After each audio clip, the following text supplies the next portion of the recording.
دا شهید وطن دا یتیم ملت خدایا ته پرې مهربان شې ته یې وساتې. دغه کوټه یو خوراکۍ ده چې خپل خاوند یې د دې وطن د دفاع په لار کې له لاسه ورکړی. زموږ او ستاسې د ارامۍ، زموږ او ستاسې د سوکالۍ له خاطره هغه شهید شوی دی. دلته یې درې واړه ماشومان چې یوه ماشومه کوچیشۍ ونوته، هغه یو د هغې نه یو کال او بل کال یا 2 کاله به فرق لري، 2 ماشومان نور دي او پر دغه کور کې ژوند کوي. زه چې دې کور ته راغلم، دغه کوټه یې فکر کوم شاید د خاوند هغه دا حاجي دغه چرګان در سره وشړه وبخښه د خاوند خور وي شاید، خو دلته مخامخ یو سپین ږیری سړی پروت و، بړستنه پرې پرته وه، شاید مریض وي.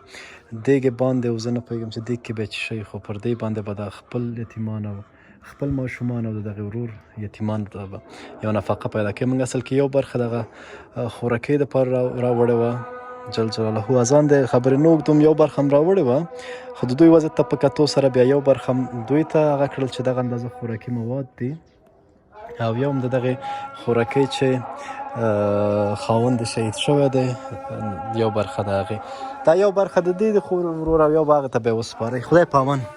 دا هم زموږ د هېوادوالو کور، تاسې شاید وړاندې دلته لیدلی وي. په دې کور کې یو سپین سرې مورکۍ او یو خورکۍ چې خاوند یې ټکسي چلوله او له ټکسي سره نن 9 کاله یا 10 کاله وړاندې نادرکه دی تر ننه پورې.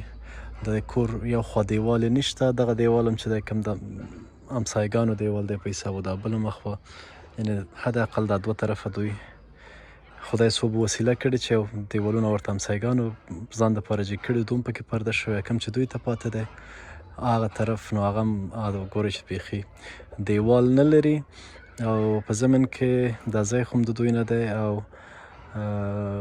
دغه خیمه کې هم مور، هم په حساب انګور، هم بې شمېره یتیمان. موږ پخوا هم ته راغلي یو خیمه هم ورته راوړې وه، شاید اوس یې د هغه په سر هواره کړې د بارانونو له خاطره.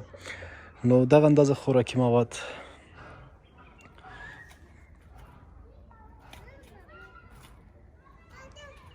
دا هم د دې د یتیمانو لپاره.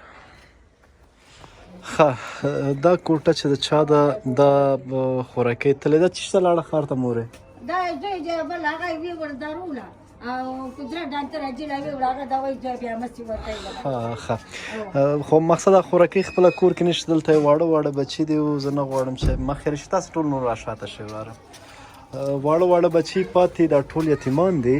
د دوی کوم د کورنۍ سرپرست چې و هغې په ښار کې وریجې خرڅولې، بیا کومه شپه همداسې د ښار نه راتلو مخ په کور باندې په لاره کې موټر وهلی او یا زرنج وهلی و، هملته بیچاره ځای پر ځای شهید شوی و. د دوی اوس دغه یو کوټه یې سرپناه ده. دا کوټه یې مور په کرا ده؟ نه، دا کوټه والا ما خپله کوټه تا ورته ورکړې.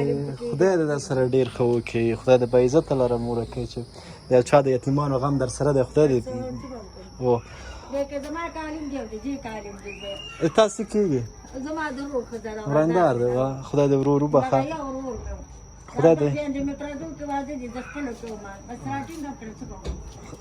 نر کار دې کړی په دې غریبۍ کې، ته د یو یتیم په سر لاس راکش کړی، رحم دې پرې کړی، خدای در باندې رحم وکړي. دغه اندازه خوراکي مواد مورکۍ چې راغله دا به ورته ته وسپارې، صحیح دی؟ او خدای په امان، خدای په امان مورې.